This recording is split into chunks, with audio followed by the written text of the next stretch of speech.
Containment is the first of the three main theories that underpin the Solihull Approach Understanding Your Child. These theories are containment, reciprocity, and then behaviour management. Emotional containment comes first, then the presence of a reciprocal relationship.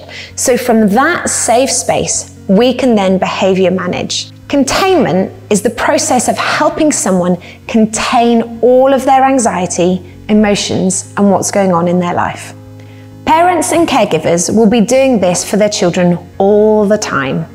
A baby cries, the parent or caregiver says, "Oh dear, sounds like you're tired, let's get you to sleep." Maybe a toddler falls over and is hurt. The parent or caregiver will contain their pain and sadness. "Let's get you a plaster, do you need a cuddle?" All of these are examples of where the parent contains the child. But it's not only children that need containment, we need it too as adults. As parents and caregivers, we help our children contain their intense feelings by being their safe space. But who is the safe space for you? We all need a partner, friend, family member, or professional to be our safe space when we feel like our emotions are out of control and need to be contained. As an adult, we have times where we feel overwhelmed. We need to experience our own safe containment to then move on. We can contain someone else's emotions and experiences if ours are contained too. Parents and carers need space in their minds to hold their children's communication. We've all had that moment, haven't we, that we can't hear ourselves think. It's because our minds can't peacefully contain all that we're going through. Mental containment is like feeling full of a problem and then having the space to tell someone and they listen and understand.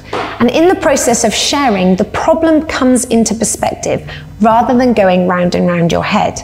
The other person may not have given any answers, but by their attention and understanding, they've restored your ability to think about the problem peacefully. Imagine this bucket is your mind. Let's add some things that you could be thinking about today. Your car broke down this morning. Finances might be a little bit tough. Maybe you want some social time with your friends. Work could be challenging or getting harder. You're desperate for that holiday, and maybe health isn't everything it could be. You need to think about that time with your partner, and what if there's a call from school, something your child is going through? You need to think about childcare. Maybe you've got more than one or the prices keep rising. Then there's time with family, and maybe there's a family loss or something you're challenged with. It doesn't take long before your mind is full, overwhelmed even.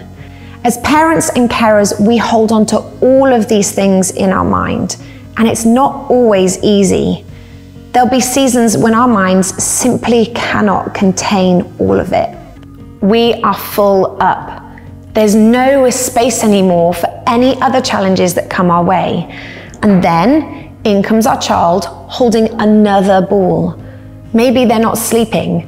Maybe they've fallen out with a friend, or maybe they need more money for another school trip. We simply cannot hold one more emotion or situation. Sometimes a parent or caregiver is fine until unresolved feelings from the past are triggered by something their child does. For example, you could be finding it distressing to separate from your child. You may not realize that your overwhelmed feelings are linked to painful feelings of separation, maybe following a difficult loss earlier in life.